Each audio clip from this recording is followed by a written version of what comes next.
কত হয়েছে আপনার? 60 টাকা। বোন, বোন এখানে কি করছে আর ও টোটো কেন চালাচ্ছে?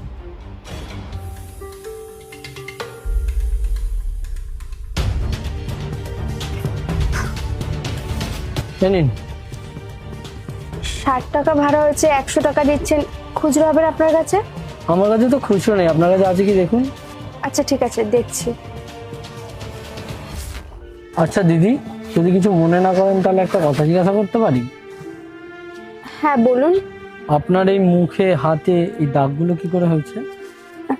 না আসলে ওই বাড়িতে কাজ করতে গিয়ে বাথরুমে পড়ে গিয়েছিলাম, জল ছিল তো, তাই একটু চোট পেয়েছি পড়ে গিয়ে, সেরকম কিছু না। শুনুন, আমি একটু হলেও পড়াশোনা করেছি, আর এগুলো পড়ে যাওয়ার দাগ নয়, এটুকু আমি জানি। হ্যাঁ, হতে পারে আজকে আমাদের প্রথম দেখা, তবে নিজের দাদা ভেবে আমাকে সত্যিটা বলতে পারেন, এতে আপনার মনটাও হালকা হবে, আর আমি যদি কোনো হেল্প করতে পারি করব। আসলে দাদা, এই দাগগুলো হয়েছে কারণ আমার হাজবেন্ড আমাকে মেরেছে। কি? আপনার হাজবেন্ড আপনাকে মারে, তো আপনি তার সাথে আছেন কেন? কি করব বলুন, এটা ছাড়া আমার কাছে আর কোনো অপশন নেই, কারণ আমি পালিয়ে বিয়ে করেছি। আমি না ওকে ভালোবাসতাম, আমি বাড়িতেও জানিয়েছিলাম ওর কথা যে মা আমি একটা ছেলেকে খুব ভালোবাসি, কিন্তু ওকে দেখে বাবা মা বিয়ের জন্য রাজি হয়নি, তাই আমাদের বাধ্য হয়ে পালিয়ে বিয়ে করতে হয়। ভালোবাসতাম তোকে, তাই বাবা মার বিরুদ্ধে গিয়ে পালিয়ে ওকে বিয়ে করেছিলাম, আর আজকে দেখুন ভালোবাসার ফল আমাকে এইসব সহ্য করতে হয়। ওই যে কথায় আছে না, বাবা মাকে কষ্ট দিলে কখনো খুশি হওয়া যায় না, নিজেকেও সেই কষ্ট সহ্য করতে হয়।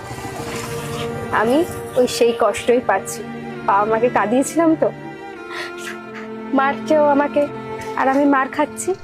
কি বললি তুই? এখনো তুই রান্না করিসনি? দেখো আমার আজকে ভুল হয়ে গেছে, আমি আর হবে না। কি হয়েছে? ভুল?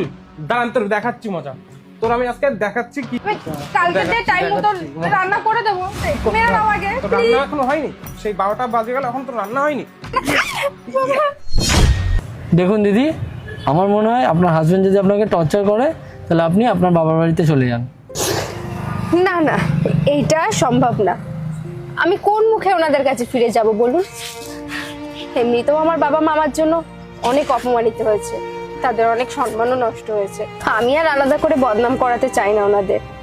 ওনারা তো আমাকে 1000 বার বারণ করেছিল যে ওই ছেলেকে বিয়ে করিস না, ওই ছেলে ভালো না, কিন্তু আমি ওনাদের বারণ একবারের জন্য শুনিনি, আমি বিয়ে করিনি। সেদিন যদি একবার ওনাদের কথা শুনে নিতাম না, তাহলে আজকে আমাকে এই দিন আর দেখতে হতো না।